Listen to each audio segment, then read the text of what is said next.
హైదరాబాద్ శివార్లలో సరుకు రవాణా రంగాన్ని మరింత బలోపేతం చేసేందుకు, ట్రాఫిక్ ఇబ్బందులను అధిగమించేందుకు హెచ్ఎండిఏ ప్రణాళికలు సిద్ధం చేస్తుంది. భవిష్యత్ అవసరాలను దృష్టిలో ఉంచుకొని outer ring road, regional ring road మధ్య సరికొత్తగా లాజిస్టిక్ హబ్లను ఏర్పాటు చేయాలని హెచ్ఎండిఏ ప్రతిపాదించింది. ఈ ప్రతిపాదనలపై తెలంగాణ ప్రభుత్వం త్వరలోనే సానుకూల నిర్ణయం తీసుకునే అవకాశం ఉంది.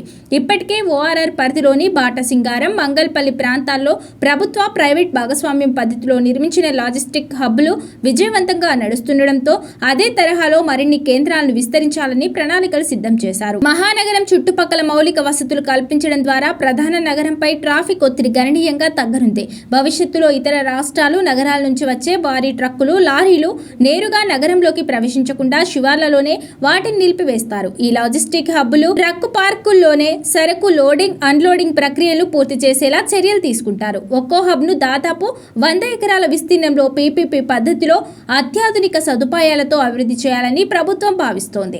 ఇవి అన్ని రకాల వాణిజ్య, వ్యాపార కార్యకలాపాలకు ప్రధాన కేంద్రాలుగా మారనున్నాయి. ఈ ప్రాజెక్టు కోసం హెచ్ఎండిఏ గతంలోనే మేడ్చల్, రంగారెడ్డి జిల్లాల్లోని పలు అనువైన ప్రాంతాలను గుర్తించింది. మేడ్చల్ జిల్లా పరిధిలో డబీర్పూర్లో 100 ఎకరాలు, బండమాదారం 100 ఎకరాలు, రావల్కోల్ 100 ఎకరాలు, పూడూరు 80 ఎకరాలు, Pudur survey number 608, Yadgarpalli west 136 ఎకరాలు, యాద్గార్పల్లి ఈస్ట్ 85 ఎకరాల భూములను పరిశీలించారు.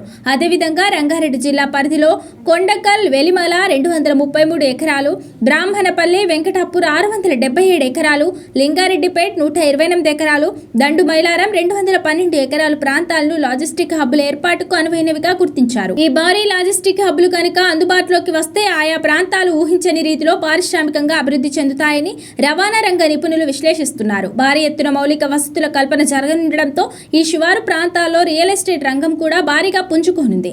వేలాది మంది స్థానిక యువతకు ప్రత్యక్షంగా, పరోక్షంగా ఉపాధి అవకాశాలు లభించనున్నాయి.